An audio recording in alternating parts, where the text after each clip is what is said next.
Oi. So I watched Sorority House Massacre Parts 1 and 2 last night. I forgot that I'd watched Sorority House Massacre in the past, and so I started watching it, and it all came flooding back to me, but what the hell, I watched it anyway. And they're not that long, so I watched the second one as well.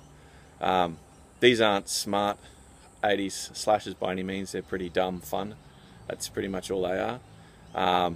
It's in the vein of the Slumber Party massacres, but I enjoy the Slumber Parties a lot more than these Sorority House massacres. The Slumber Parties Part 1 is just, there's something about it. It's cheap and nasty, but it's got something about Part 1 of Slumber Party Massacre which is just sort of raises it above the level of this trash. And then Part 2 I really like of Slumber Party Massacre is the one where it's sort of this rock and roll dream thing going on, and I really like that for some reason. Part 3 I don't care for. But anyway, back to these Sorority House Massacres. These are just cheap, dirty fun. Not smart by any means.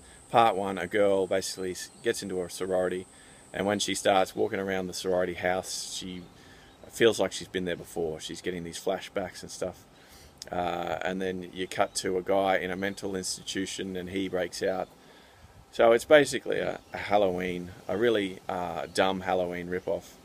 But it is fun. But, you know, you got to get, that's all these movies are, some cheap Friday night beer, pizza, fun.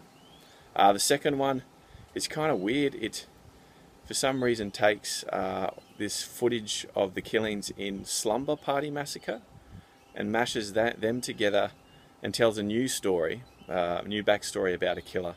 So it doesn't really quite follow on from Sorority House Massacre Part 1. It doesn't follow on from Slumber Party Massacre Part 1. It kind of writes its own backstory and then starts.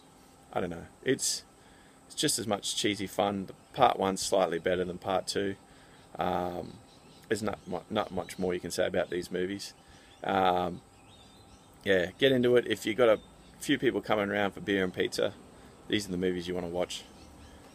That's about it. See ya.